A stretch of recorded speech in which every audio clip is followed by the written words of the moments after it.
Hello, everyone. It's Shane Conto, your Wasteland reviewer. Welcome to the Development Hell podcast. And the movie club is back here at it again with My Dinner with Andre the Giant. Wait, that's not right. My Dinner with Andre Gregory? Yes, so we are going to be talking about the drama from Louis Malle, focusing on just, two dudes having dinner together and chatting about existential things while slowly probably getting drunk. Starring Andre Gregory and Wallace Shawn.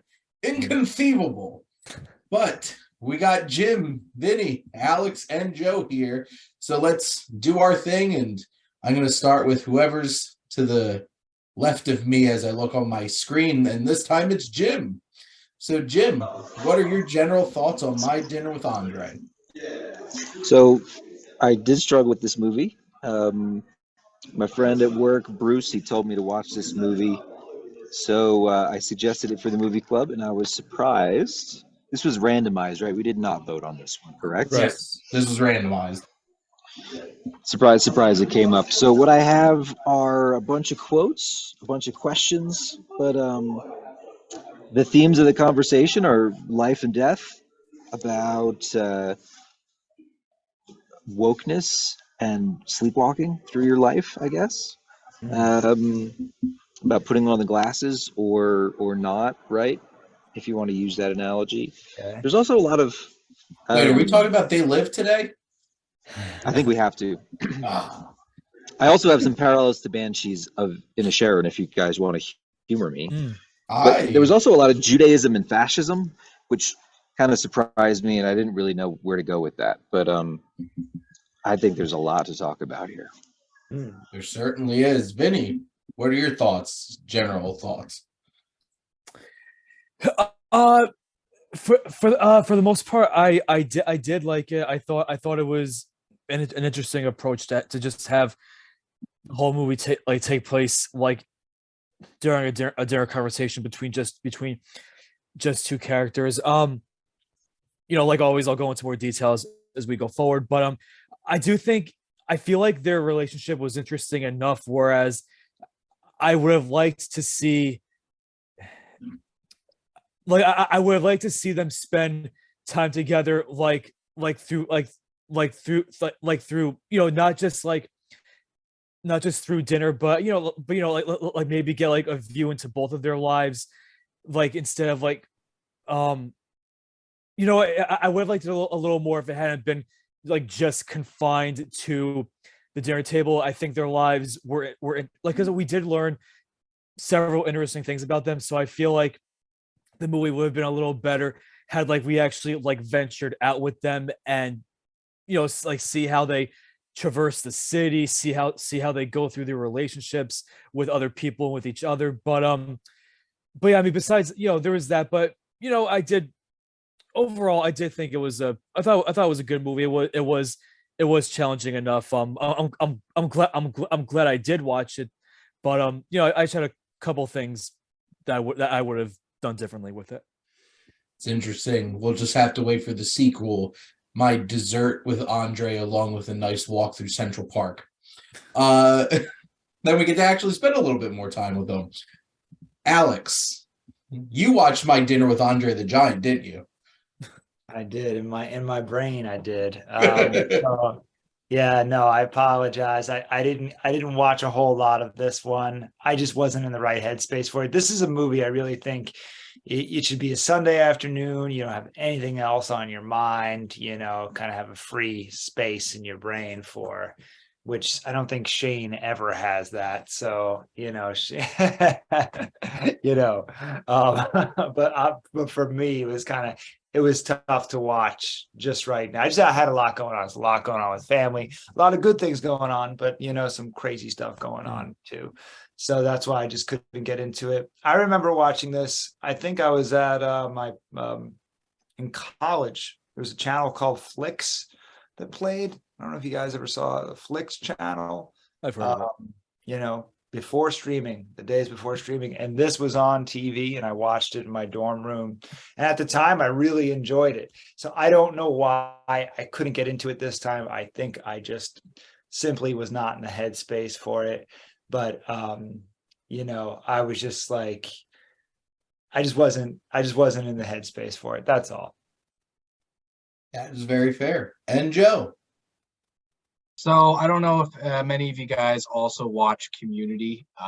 This was a great show for anybody that loves references to movies or paying homage to movies in special ways. This was my first time hearing about the movie My Dinner with Andre, and the way it was used parallels exactly what that movie did in such a beautiful way that I'm kind of glad I saw Community first before watching it, because I think it added a little bit more appreciation to what they were saying.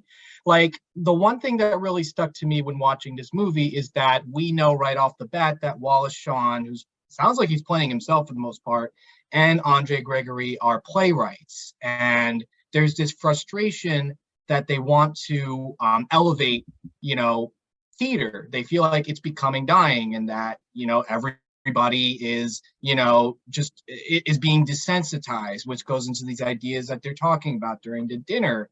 That it almost seemed, I mean, at times it got a little, on too much on the nose, that they were trying to do what Brie told, I think I pronounced the playwright's name. I probably pronounced it wrong. They mentioned him during the dinner, like the postmodern playwrights. Even I think they mentioned Waiting for Godot in the movie. Like, it was almost like they were saying, we want to do our own version of Waiting for Godot, and see where we can go with this. It might, frustrate the hell out of people, because I even think, even when in their conversations, they were talking about how it can be very challenging to sit down and watch people talk. I mean, there were a couple moments where it was very experimental in a sense too. Like, it sounded like they tried to do a little bit more with the framing devices. It seemed weird that the movie starts off with voiceover, right? And there's more, blocking that's traditional to film. But then once you're stuck at that dinner for a good hour and a half, it's just, shot like a TV show. Camera, point, camera, one microphone. And it is very challenging, but you could tell that they were trying to do something to challenge the audience. Part of me thinks that this is mostly vanity. Like, they were kind of just, let's just see what we can do so we can do it. We have the money to do it, so let's go ahead and do it. And some parts, it's interesting. I think, it elevates in a way where I like to be challenged when I watch something. I like to, think about these things. I like to see what you can do with the medium that you're assuming is only left to doing one thing. I like that. But, there are parts of it where I think, gets a little, I just get a sense that I think Andre thinks thinks a little too highly of himself, which we could probably talk about while we're talking about this movie. And it almost feels like this is Wallace's way of saying, yeah, you are way too into your own head, but he kind of feels bad for him because he knows he's also depressed. Like his mom died, and it sounds like his marriage is falling apart. He wants to, he's a playwright, but he's not, getting that great, play coming out. And it's like a part of him wants to like let go in a sense, and was like, just enjoy life. You're talking about wanting to enjoy life, but at the same time, I think you're not really practicing what you preach and enjoying the comforts in life.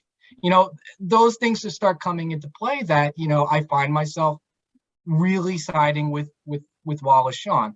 Though that's just the loose impressions I had from watching this film. I thought it was very interesting. I'm not going to say I agree with everybody here. I agree. I would not watch this all the time. I think I'm glad I saw it. I don't know if I'm going to watch it again, but I'm glad I saw it. So the reason I keep making all the jokes about Andre the Giant is because my wife sat down with me to watch this and honestly thought that this was about a dinner with Andre the Giant. And honestly, I wish it was. Which I would pay to see that movie. Having just Wallace Shawn sit with Andre the Giant and watching Andre the Giant put down like 5 bottles of wine by himself and not even be tipsy. But this film, this is my second time watching this, and I was really hoping to love this more the second time. I was hoping it would be one of those times where it's like, oh, maybe I just didn't get it. You know what? I connected with it a lot more, and I was engaged a lot more, which then led me to get pissed off more watching the movie, because I hated Andre. And I hated him so much. And I think he's such a pretentious asshole. And I'm just sitting watching this movie, and I think the most pretentious thing you could possibly say is that regular people don't really see the world. We really see the world. And like, you need to go to like Mount Everest to actually live what life really is. And I'm like, you mean you're not the one living regular life? It's everybody else who's putting up with all the shit in the world that's living regular life. And it made me happy that like Wallace Shawn was pushing back a decent amount, but then he stopped. And then I'm like, And he's like, well, I agree with you. I'm like, no, don't say that. The thing is, like, the movie got a reaction out of me. I was engaged.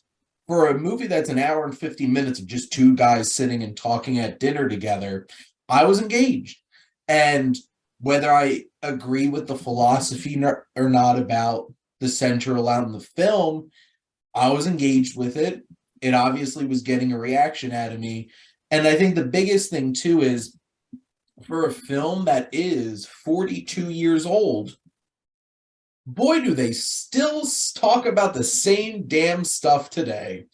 Because it's like, the theater is dying. The theater's been dying for decades.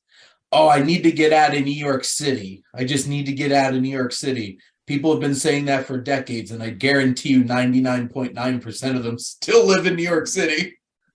And it's one of those kinds of things where it's like, it's such an interesting time capsule. And then you open it, it's like, crap, I could have just bought this today. It's so timely in an interesting way, because we are still having these conversations. And you know what? Theater hasn't died yet. Still going. So Well, you know what we were saying about getting a reaction out of you, like, you know, it definitely did so with me, like particularly when like it got to a point where, like, you know, like Andre is just like talking and talking and talking, and then like at times I would like pause the movie and see how much time I've gone through, and I'm like, he's been talking for this long already, so I keep going.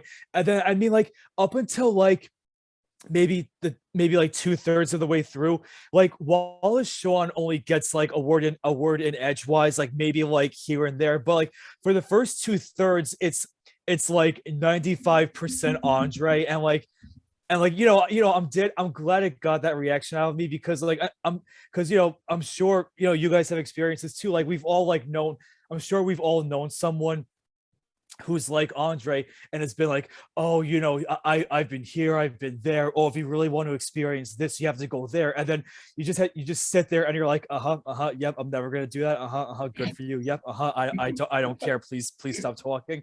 So yeah, like what Shane said, by the time Wallace Shawn like started talking more and getting his word in and pushing back, I was like finally, like, he's he's expressing what I've been thinking during this whole movie, and like just and kind of just like like not like explicitly saying it, but you know, he does kind of calling out Andre on his BS, and that's one thing that I really appreciated, that this movie eventually got to doing. Yeah. Oh, and then just one more thing, the whole thing about theater dying and doing like different things to reinvigorate it. Who else does anyone think this would be a good double billing with Birdman? Oh my God. That is Birdman. I would watch Birdman any day of the week. Yeah, it's interesting that you guys didn't. So pretty much everybody here, I was going to ask if you guys took a side. So it seems like everybody here was in Wally's shoes, right? Yeah. Yeah. Andre Gregory's not coming to Applebee's with me. It's like, I'm not sitting here with you. Goodbye. No, but plus, do you really think a guy like Andre would go to Applebee's? No. They don't have quail. No quail. I'd bring the waiter with me. That guy seems cool. Well, speaking of the waiter, did you guys get any kind of significance from the way he looked at them? I feel like there was a shift from the beginning of the movie to the way he's looking at Wally to the end of the movie, how he's looking at Wally. I didn't really understand what all that was, the unspoken glances. I think what it was too was it came across because he was also the bartender, correct? No. Oh, he wasn't the bartender, because I was going to assume that it started off like he was a little bit elitist, like he was like, you're just going to be another patron. But it's almost like you see him keep giving him glances. It's like, you have to sit and deal with this. Like, I would give you a friggin' medal, dude. I can defend Andre, but I want to let you guys get out there first. Like, Well, go ahead, Jim. a lot of what he's saying sounds like nonsense, But if this is really from his life experience, which allegedly it was, he's at a crisis point, which is why I mentioned Banshees, because everything comes back to Banshees this past month, because I love that movie and I've been thinking about it all the time. Excellent movie. But he's having like this crisis, call it midlife, call it mid-career, whatever it is. He's like, my art doesn't matter anymore. And he said at one point, I wrote it down, I could always live in my art, but never in my life. So I like that somebody mentioned Birdman, because that's Edward Norton's problem, isn't it? Like, he's alive on stage, and then off stage, he's like, he's purposeless, right? Can't get it up. So in this film, to me, like, Wally was Horik, who's content to go through his mundane errands and write a play every once in a while and be present, which is also in a way what Andre's character was looking for with all this Buddhist philosophy. He wants to be present, but he can't. So in a way, I think they're looking for the same thing, but they're going about it in very different ways. Yeah.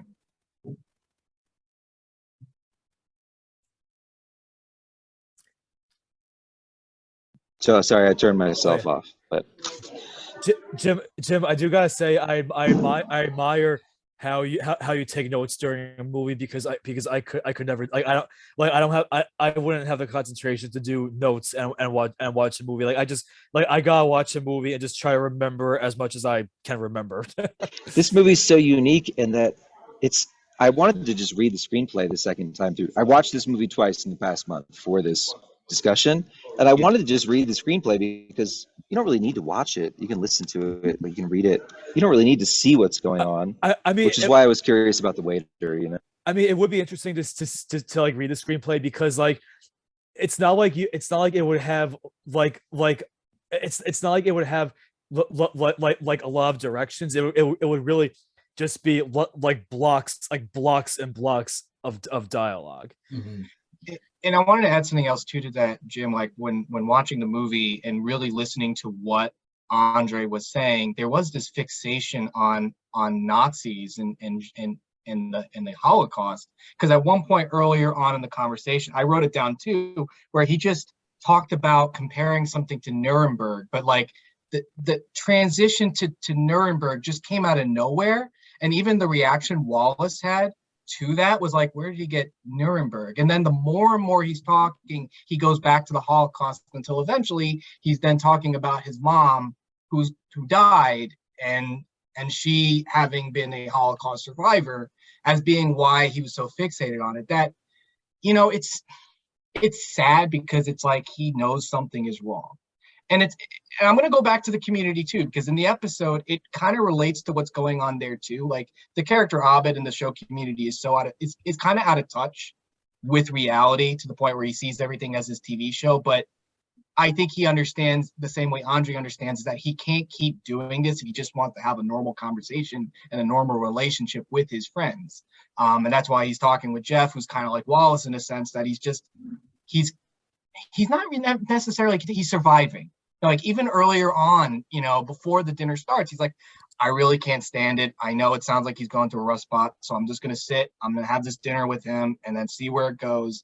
Because realistically, his wife's working. She has to work, a second job. He's struggling. I mean, this is before Princess Bride, so he hasn't quite hit, Toy Story money yet. Yeah. So he's struggling too in New York to keep up with the bills. And here he's got to talk to hotshot, Yale directed playwright who, he just wants to comfort and talk to, basically. Which I have to give a lot of credit to Wallace Shawn for his performance in this, because so much of it's reflective. Like the whole entire time, he has to look genuinely connected and frustrated and processing throughout the whole entire thing. And this is a hard thing to act, like, because you are either talking the whole entire time or you're just watching somebody talk the whole entire time and have to be like attentively listening and like really showing that something's connecting with you or that it's not connecting with you, and make it very genuine. So I just wanted to throw that out there. It's like kudos to these two for being able to make this kind of film work. I agree with you too, Shane, because I was watching a behind the scenes. They were multiple takes.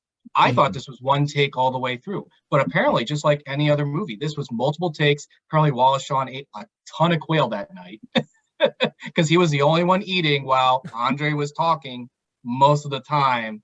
So, like, the fact that I found out afterwards that this wasn't one take and that this was, like a film, multiple takes, is fascinating and a testament to Wallace Shawn, giving a believable performance that this was all one take. No ADR. Great editing. Yeah. To make this feel like it flowed as just one take. And it's interesting watching behind the scenes of things like this, and John Cena talking about how he ate 36 empanadas filming the Suicide Squad. He's like, I had to eat 36 empanadas in one sitting to get this one scene right. And it's just like that. You don't think about those kinds of things, but like they're sitting there eating, they're sitting there drinking. Like, I would be very interested to find out they're really drinking alcohol or not. Method acting, or it was just grape juice. But it's like sitting there, that's a lot. Being able to sit there and commit to that, and just chowing down without like afterwards, because like I'm done. I can't do this anymore.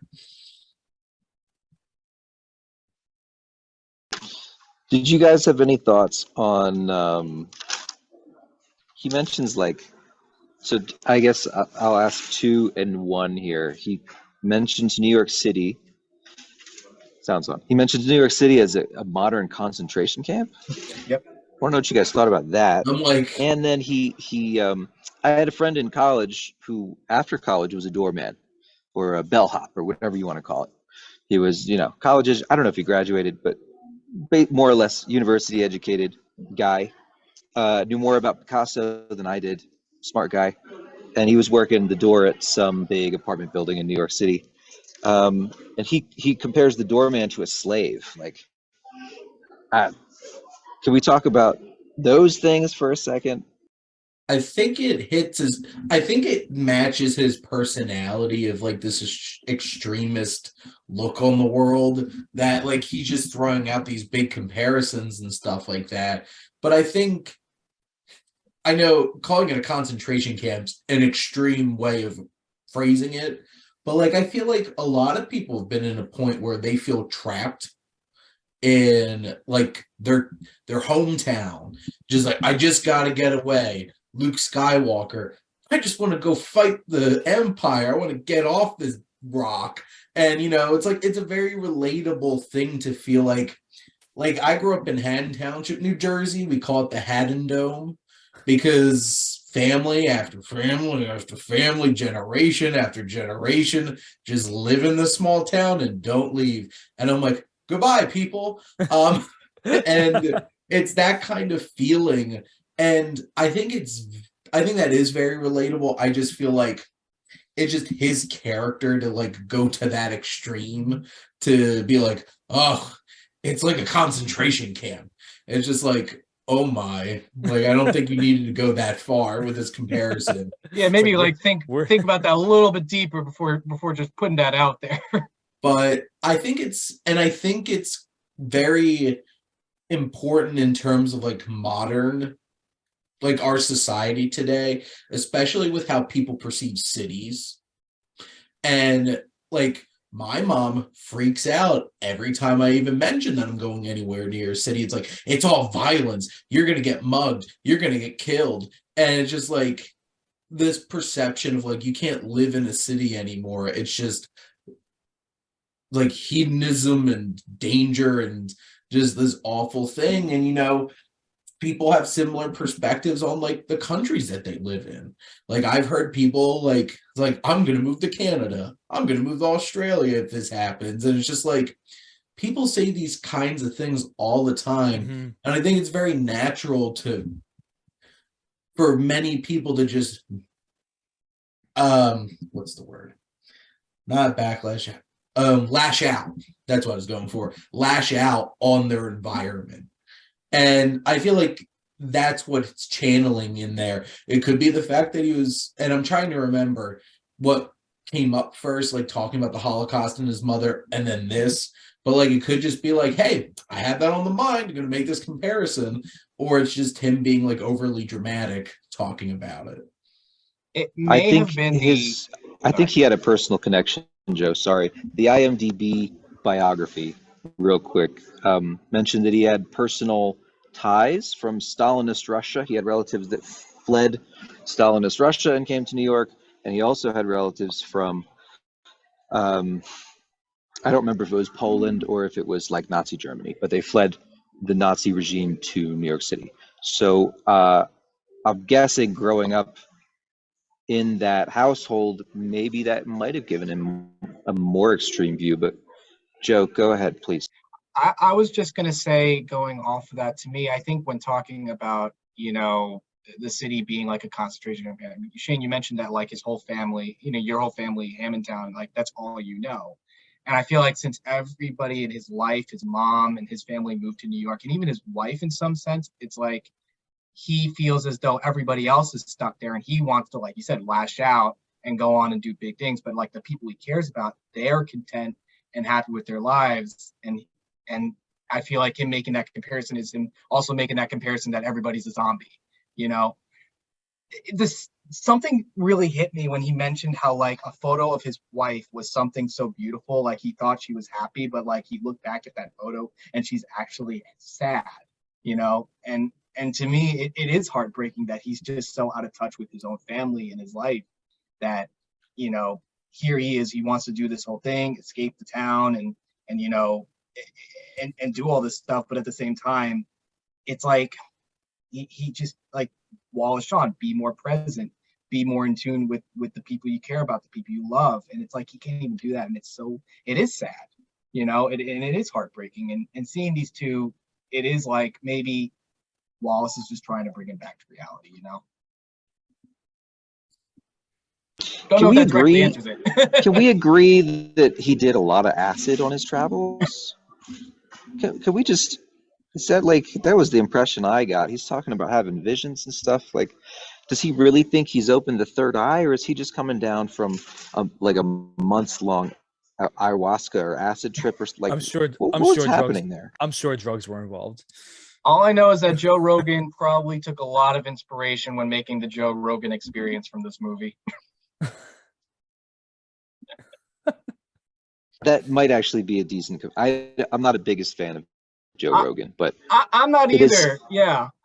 The podcast is kind of based around normal people taking on big ideas, right? That's kind of what he does with his podcast. And doing drugs. Do you think the theater is dying? Do you ever want to just like get out of New York? Like every time I see clips of him, he's just like sitting there like this, talking at his guests. I'm just like, what is wrong with this man? Looks like he's gonna eat the microphone or something. 100%. There's some ayahuasca in there as well too. He's talked about acid as well, and I think that's probably what I made that connection to. Well, I think like he went on a trip doesn't mean it just was a physical one. So I think we can infer that there's a little bit of extra additive to this journey that he went on. Oh yeah. I think one of the things that struck me the most, because it's such a big discourse at this point with any kind of art. Art is dying. Cinema is dying. It's just like all we want is amusement park rides and superhero movies, and that's a discourse, and that's the exact same thing he's talking about. I wonder how Andre Gregory would have felt about Spider-Man the musical. Well, you know, that's very similar to the type of. I mean, I'm sorry to go back to Birdman again, but that's like, you know, Birdman tackles that too. When they talk about, you know, there's like in the beginning when they're trying to find the replacement, and they're like, oh, what about Jeremy Renner? Oh, he's doing the next Avengers. Oh, what about this guy? Oh, they put him in a cape as well. And then, you know, like they're talking about, you know, they talk about, you know, not extensively, but just here and there about like how, like, you know, people just want like superheroes and like destruction porn, and just like everyone is in a superhero movie now, and like, you know, it's just like you know, like, it's something they've talked about in terms of like different art forms dying. You know, like they talked about it decades ago with Andre, and now they talked about it with Birdman. It's just like, you know, it goes back to what Shane said in the beginning about how like a lot of things that were being discussed back then are still being discussed today, like in terms of art. Yeah, I feel like a big part of this conversation a lot of the times that is missing is that there needs to be balance. Like, you can't have a thriving like Broadway with just nothing but like small intimate plays, because nobody's going to make any money, and then there's no Broadway. And I feel like there's some kind of balance that you have to find. And, you know, do I feel like we're in balance? I don't know enough about like Broadway and stuff like that. Like, I love going to shows and stuff like that, but I don't feel like I'm as confident talking about that as like movies. Do I feel like the film industry's in balance right now? No. I think it's still trying to find that balance. And right now, everybody's so desperate to make money that they are leaning on, because like, look at Avatar, Way of Water, just broke $2.1 billion this weekend worldwide. Wow. And it's the fourth highest grossing film worldwide of all time at this point. And it's one of the kinds of things, it's like, well, that's going to be on every screen. But I got to go to a movie theater and see Infinity Pool today, and you know what? That sure as hell isn't some mainstream crowd-pleasing thing. It's a disgusting, disturbing Brandon Cronenberg commentary on class struggles and stuff like that. Everything has its place, and like, I'm happy to see a movie like A Man Called Otto has made $46 million in the past month. And then a movie like Everything Everywhere, like like domestically alone, it made like 70 something million. It just came back out this weekend. They put it back in theaters. It made another $1 million. It's up to $71 million. Yeah. I mean, especially like, you know, like seeing as like, you know, like 10 or so, 10 years ago, you would have indie movies like Black Swan, King's Speech, Silver Linings Playbook, all making over 100 million domestically. But, you know, because of viewing habits shifting and everything, that doesn't happen anymore, which is what made the success of Everything Everywhere so surprising. Yeah, it's kind of like how sorry to interrupt you there, Shane. I was going to say that it was kind of like how recently in the Academy Awards for animated film, I was doing a video on it today, where Marcel and the Two Shoes, a film that most people would not really consider in that, you know, pantheon of animated movies. You know, it's not Pixar, it's not DreamWorks, but, you know, it's an A24 half hybrid movie with a, you know, with a talking knickknack. But at the same time, it does allow us to challenge that preconception and have balance to, animation as a medium and not just as a genre. Marcel the Shell with Shoes On is a wonderful little film. It's fantastic. It really is. But like, is it animated? According to the Academy, like they actually had to like submit documentation to support that, because the Academy defines an animated movie as a movie that's 70% dominated and the main character has to be animated, like traditionally frame by frame to count, and they had to count the numbers. That reminds me how annoying it was when the Lego movie wasn't nominated, like most likely because it had that one sequence near the end where it transitions to live action. I think it was just all the old white men didn't get it and didn't vote for it. So I don't think it had anything to do with that last scene in the Lego movie. I think it's just like, what's this stupid crap? Well, I don't know. Like I thought I remembered like reading somewhere that I guess it was kind of disqualified because I don't think it was disqualified. They just didn't vote for it. That too, but apparently they are supposed to. Well, I guess what they didn't do is the studio and the filmmakers had to submit documentation, like an addendum stating why it's considered an animated movie, which I think is so bizarre. But apparently that's what the director of Marcel had to do and A24 had to do, is submit a document to the Academy justifying that it was an animated film. But anyway, to the point, I feel like these conversations keep happening and, art keeps living on. And I do think that conversation does make this a surprisingly timely film, despite the fact that it's two dudes chatting at dinner 42 years ago.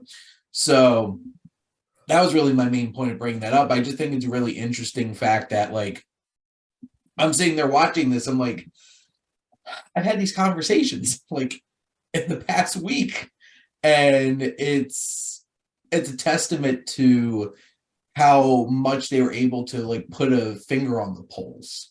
But like, to me, I think the biggest piece thematically of this film is that argument about what's it really like living life. And that's where the movie just pissed me off, honestly. Well, at least Andre pissed me off. The movie didn't.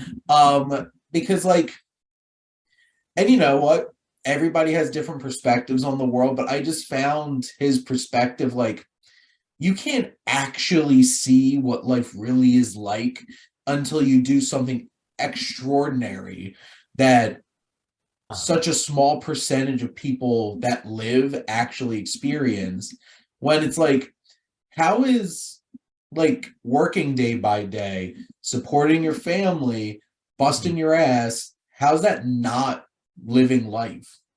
Yeah. Well, I think some of the greatest artists that we have, some of the real timeless artists, understand what that is, because they've worked those jobs and they've had those jobs and they've had to really work and grind to get to be able to be at a place where they didn't have to do those jobs anymore, whether they wanted to become directors or famous musicians or any of those things. But most people end up not becoming the person in front of the microphone or the lead name on a movie screen, right? Most people end up, there's all these other things. I'm thinking about doing the songwriting course at the school I work out eventually. And there's a really great piece that kind of like triggered my old career counselor brain, where it talks about jobs in the music industry. And the same thing goes with the movie industry, jobs in the movie industry.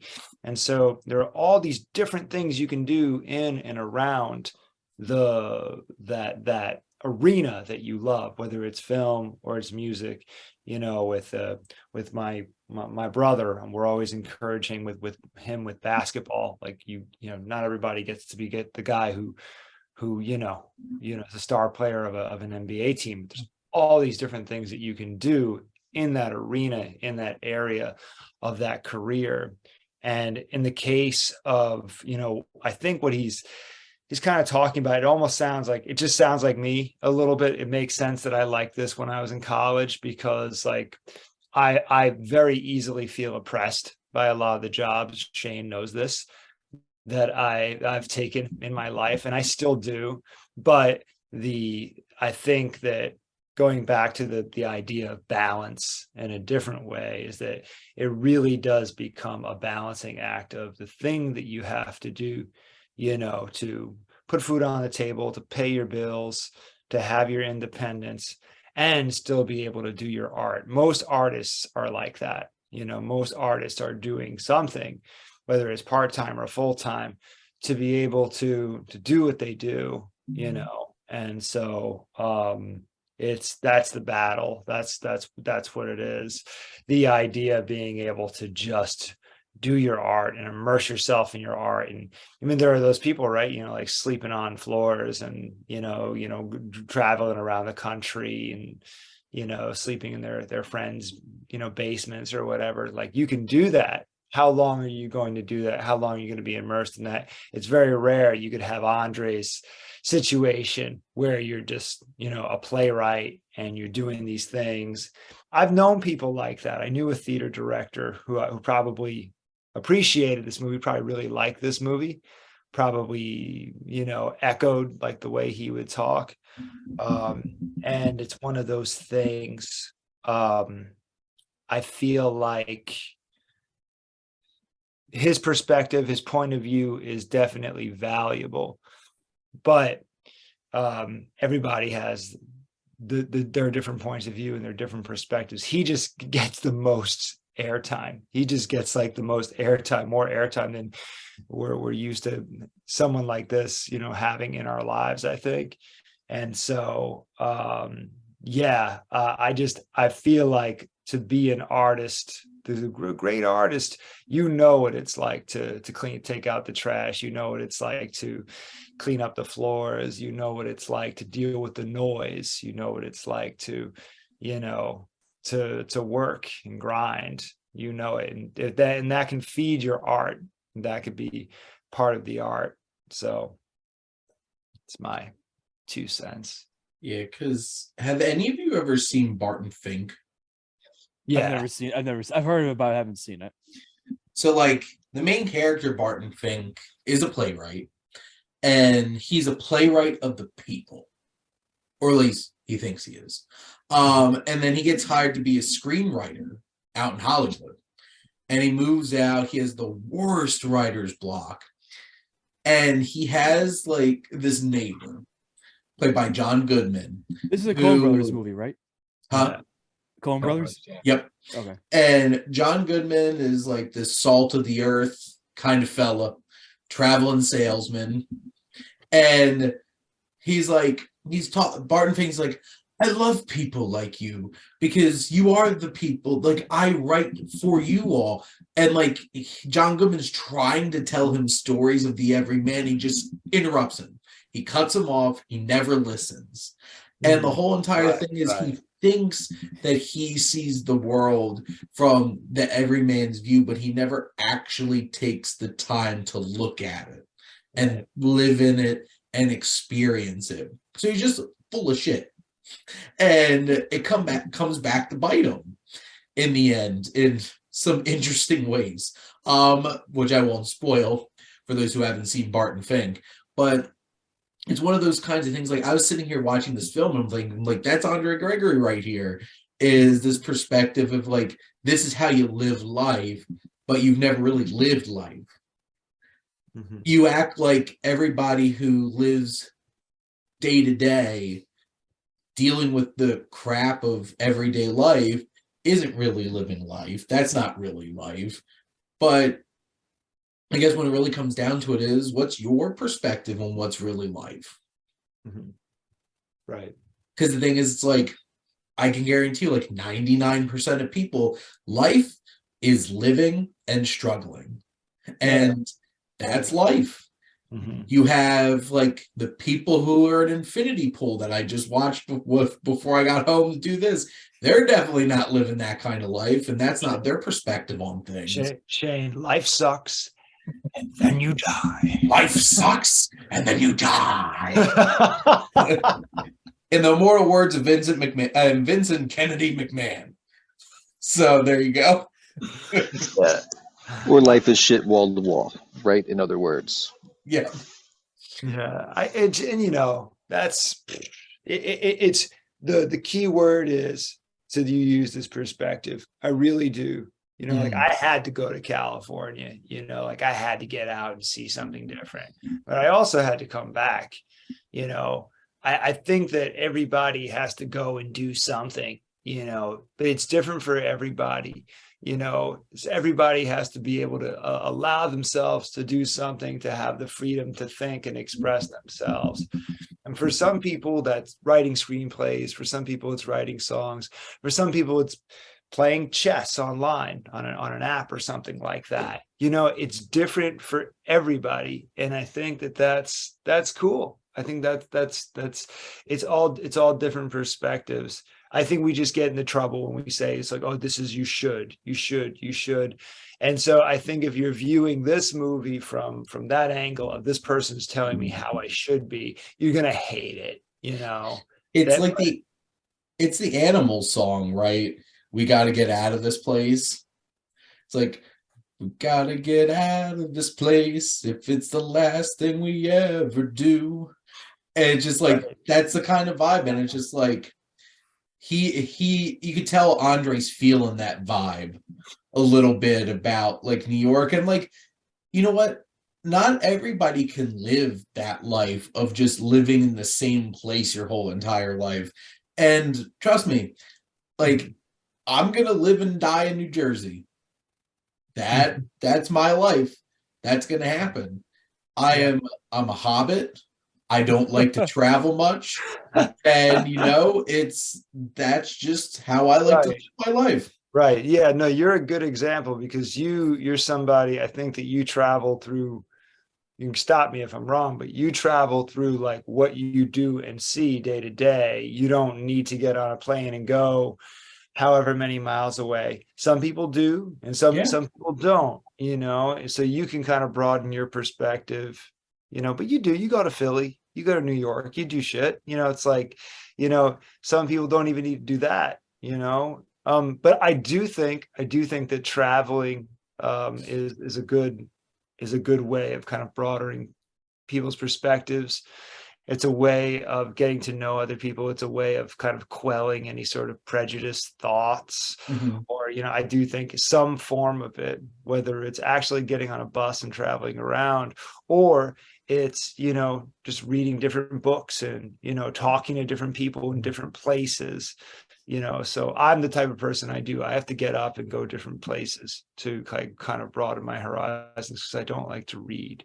But There you go. So it all depends. But you know, this is I really do think this is the type of movie that if I was in a different headspace, then I would have been able to appreciate it a lot more because I know I did once before.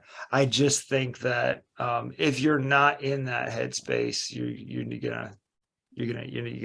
not gonna like this guy.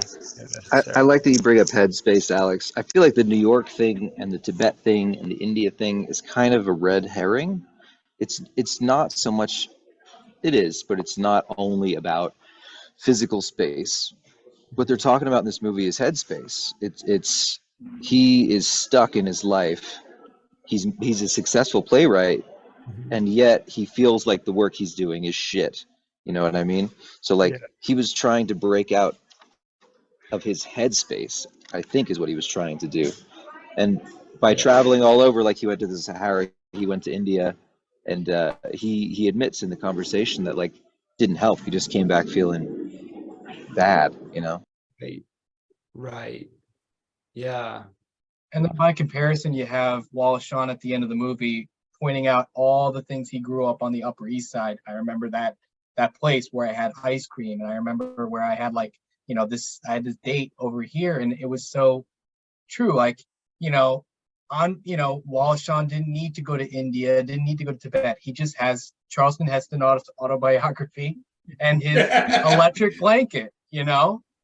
And to suggest that he has to live an extraordinary life and get rid of all those things, get rid of his blanket, his cold coffee, it is insulting, you know? And I think that's why I think I appreciate it so much, is that you get to hear Wallace Shawn actually respond back to it and actually say, no, that's not what this is, and I think you're really missing the point, you know. It's like somebody's gonna have to pull that biopic from his cold dead hands. I need to find out how it ends. Then he gets to the chapter on the NRA. He's like, oh, I'm gonna put it down now. Go ahead, Jim. Oh, I was just gonna say the electric blanket for me is hot showers. Like, I know people who have either done this for like maybe just a season, or it's a normal habit now, but they'll take a cold shower in the morning. And there's all this medical data to say how it's good for you and like health benefits. But I'm gonna be taking warm showers, hot showers, as often as I can till the day I die, because it makes me feel good, you know. So like my electric blanket is a hot shower. I didn't know if you guys had anything. Yeah, what is parallels. everybody's? What's everybody's electric blanket? I For like me- this. Oh, I like this. I like this question. For me lately, it's been and I've mentioned it before, I've gotten into collecting fountain pens. I didn't realize that there was a whole community surrounding people collecting fountain pens, but they do exist and they're around. And what I love about this hobby is that it gets me to journal more. Yeah, Joe bought me Conklin, this baby. lovely fountain pen. Conklin. Ooh, definitely got to get it inked up at some point. Touché. And there you go. Alex got his pens too. I love it. We're showing off our writing utensils. Yay! Hey Vinnie, man, where's your writing utensil?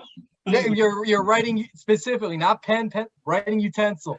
I love the practice of being able to write with something that existed hundreds of years ago, that still works and has a special way to write.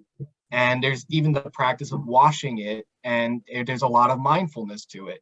Like every 3 weeks, I pick up 3 pens and I rotate through these 3 pens. And I don't have to do it that way, but I do it that way, and I find that it gets me in a good headspace. It gets me into a good routine, and I just, to me, that's been my electric blanket. Mine's easy. It's movies. If you couldn't tell.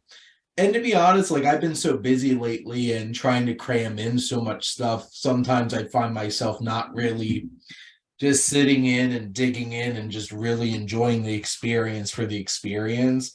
And I think I need to take a step back. I think one night I just need to throw in Shrek.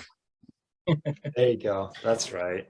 Well, Yeah. actually, I will be, because Jess and I each pick a movie with romance in it for our Valentine's Day tradition. And I think this year it's going to be Shrek. I like it. I'm going to watch Shrek and Fiona fall in love with each other. Well, Yeah, that's a good- the room also has romance. No. God, I No. already broke my oath to never watch that ever again. Did you And like? I'm not Did you gonna like watch last it night? anytime soon. Did you like last night? How is this Like, next she life? liked it so much that she didn't want to film it again, and they just had to recut the scene and add different music. He's just so boring. I definitely have the breast cancer. Oh my God. What? Why are you so hysterical? I did not hit her. This is bullshit. I did not hit her. I did not. Oh, hi, Mark. What a story, Mark. What is that guy doing now? Now, Tommy Wiseau and Andre Gregory having a conversation together, what would that be like? Oh, My God. my dinner with Tommy. Oh Oh my God. Oh Lord. no, like did you guys read The Disaster Artist? Yeah. Okay, no, because I'm just thinking of the beginning when Greg talks about them going to the restaurant, and then all Tommy orders is a glass of warm water. That's the warm water. I want to see that movie. My dinner with Tommy. But Vinny, what's your electric blanket? A warm blanket with with a cup of coffee and a book. Very nice. Right. We should all well, never mind. I was about to say we should all just hang out and be like chilling, enjoying our our electric blankets, and then I realized Jim's gonna be up in a shower, I guess. And the rest of us are just gonna be hanging out there. We'll just be in our blankets, we'll get our pens, we'll all just huddle in the bathroom. Jim can be in the shower. It's not weird. Not weird at all. Pure coziness. The next movie club on the Development Hub podcast recorded from the bathroom. To be honest with you, like my best answer is a diner and a cup of coffee. Now I'm gonna go to a diner. That's everybody who knows me. It's like whether I'm with friends or I'm by myself, or just that kind of becomes like the electric blanket in a way, just like centers me. We need to go to a diner. We got to make sure they have milkshakes though this time. We could get a hotel room, and that way all of us can do our best thinking. I can shower, you guys can write, and then we can go to a diner. There you go. I'll pick the pens out. I'll pick out the writing instruments. And then we'll actually record the podcast from the diner. So we've had that idea. There we go. And we talk about Pulp Fiction. That'll be the whole conversation. Maybe Reservoir Dogs would be more appropriate. I think I've already had those. I've already experienced that like 20 times in my life. There you go. Well, does anybody have any last thoughts about My Dinner with Andre, Not the Giant? Just that. I mean, they're both Andre and Wallace, like they're both still alive. So I think it'd be interesting if they did a follow-up movie, just and like kind of like talk about new things, but also revisit their old topics and just see how much has changed. Well, they could release My Dessert with Andre and A Walk Through the Park right after they release History of the World Part 2 on Hulu.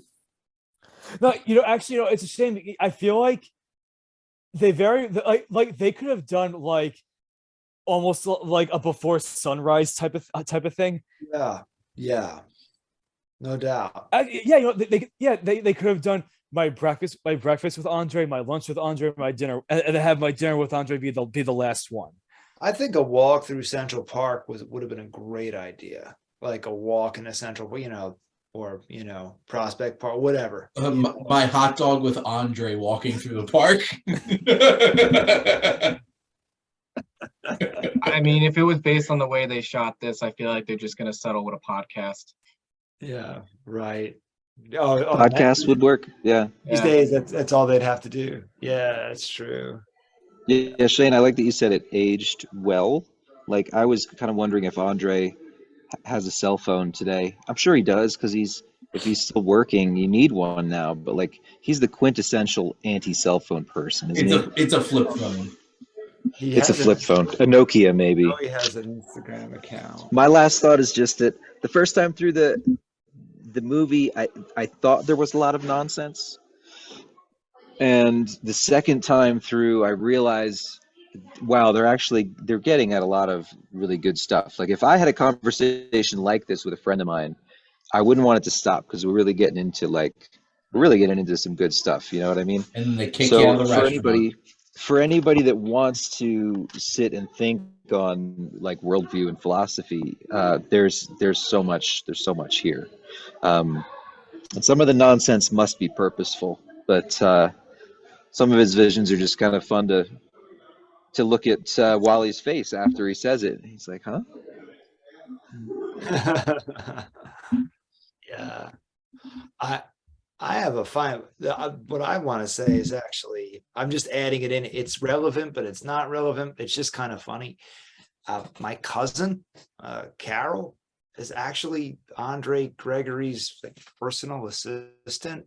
She's been his assistant for like 30 years. You kind of buried the lead there. You should have opened. You should have opened with that. I forgot. I freaking You forgot? I forgot to say. Why isn't he on the podcast with us? I don't even know. I totally One job. You had one job.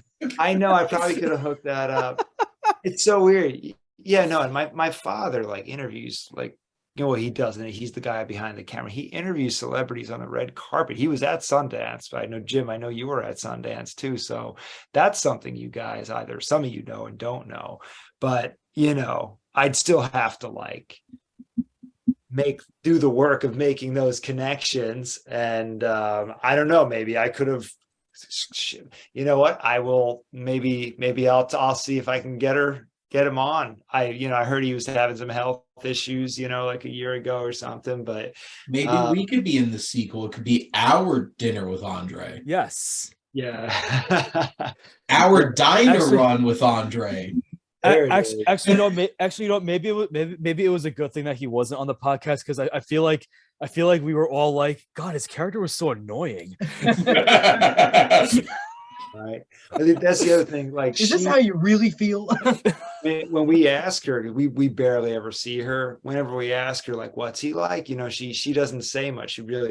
She gets his groceries, and I think she does a lot of cleaning for him. She makes calls for him. She does like a little bit of everything. She's a personal assistant for him. So she has a real job. She's a real person, maybe she has to listen to him all the time. I don't know, but I think that's why I didn't mention it, is because it's so rare that I see her, and when we do ask her, she doesn't really have a whole lot to say about him. He's up there now. He's getting pretty old. I could totally imagine where she's like, did I tell you that story about the time I went to Poland? Yeah, you only told it to me like 50 friggin' times. Well, going back to what Shane said about how we could star in the sequel, I feel like Andre's character has been to so many places. I feel like the five of us could show up and be like, I'm your son. You ever been to Haddon Township, New Jersey? There you go. Haddon Township. Huh. No. There you go. Well, this was an interesting conversation. Went off the rails a little bit, but we got it back on. And we even pitched a sequel to this movie starring all of us. So that's exciting. And now we all want to go to a diner. But that's a wrap on another episode of the Movie Club on the Development Hell podcast. And next month, we're celebrating the Oscars. And we're going to be talking about one of the greatest Best Picture winners of all time, Mel Gibson in Braveheart. Will I be doing a Scottish accent at all? You'll find out. But from Jim, Vinnie, Alex, Joe, and Shane, and Matt, who couldn't join us tonight, will hopefully be back for Braveheart. Thank you as always for tuning in and supporting the Development Hell podcast.